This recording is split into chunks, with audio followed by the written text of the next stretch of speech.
Hello, I'm Helen Bradley. Welcome to this video tutorial. In this tutorial, I'm going to show you a quick and easy everyday photo enhancement that's going to make any image look a whole lot better. Before we get started with this video tutorial, let's look and see what we'll be working with. This is the original image. It's a building in San Francisco, and it was really quite a pretty building. I love the curved end, and I like the reflections in the window.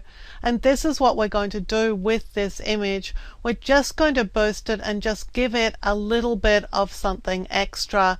It's got a sort of shine and something special to it, something that I saw in the scene but which is lackluster in the out of camera result. So let's get started. Now I have an additional copy of the image. I created a virtual copy so we could work on the virtual copy. I'm just going to bring back in my panels here in the Develop module, and we're going to start with the basic panel. Now I think the white balance in this image is pretty good. In fact, I didn't actually adjust the white balance on the other version, so let's just test this one and say, well, not getting a lot of result here. It's too blue, so I think that I'll just settle for something a little bit more like it was out of the camera. But I could also, because this was shot as a DNG or raw image, I could select something like cloudy or shade, which would give me a slightly warmer look to the image. Well, I've got cloudy here. Let's start with that. Now I'm going to adjust the exposure because I'm going to lighten this image just a little bit. And then I'm going to bring my highlights down. I'm going to bring my shadows up a little bit, probably just to increase the detail that we're seeing in the shadow areas of the image. But now I want to set my whites and my blacks because I want to make sure I have 1 or 2 white pixels and some blacks. And to do this, I'm going to hold the Alt or Option key as I drag on the white slider, and I'm looking for the point at which whites just start to appear in the image. So I'm just looking for some white dots, and there's the white point. And I'm going to do the same with the blacks, again holding the Alt or Option key and just dragging on the black slider and taking it to the left because I want to see where my blacks are, and I want just a little bit of black, and it's happening in the bottom right corner of the image.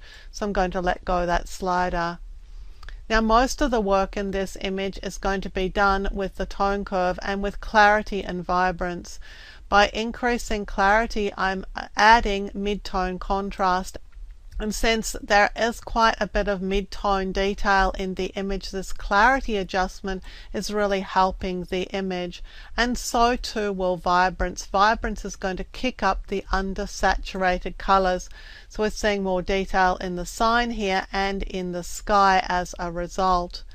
Now I'm expecting to see a bit of noise in this image. My camera shoots a little bit noisy.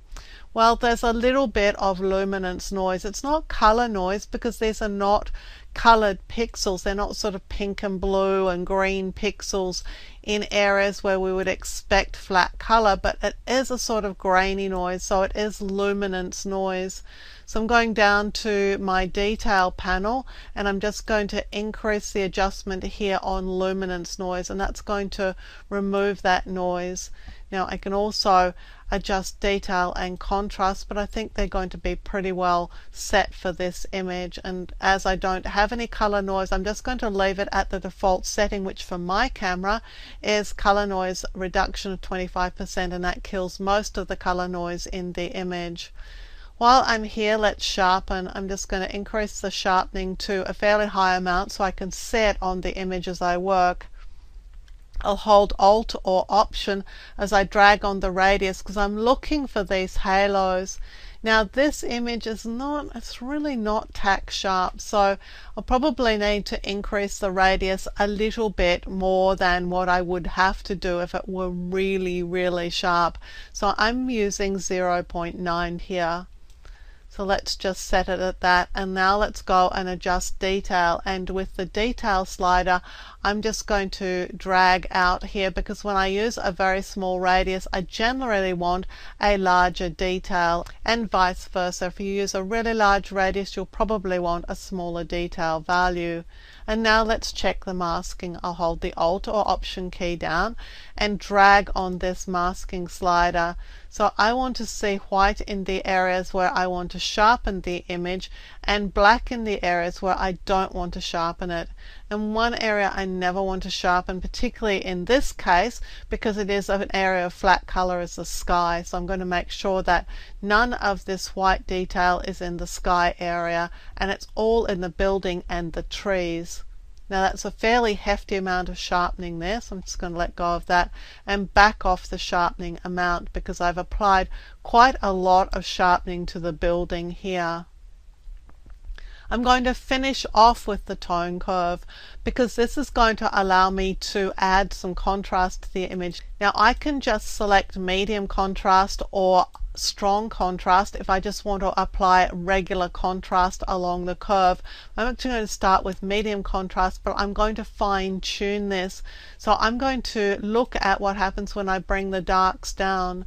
Well, that's giving me a sort of moody look to this area of the image, and a little bit more contrast in this area, and I like that result.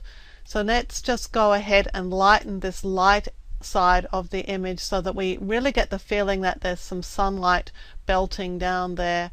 And let's just perhaps open up the highlights a little bit. Well, in opening up the highlights, I think I'm going to back off the whites a little bit, and I can determine where my shadows go. If anything, I can deepen my shadows or I can lighten them.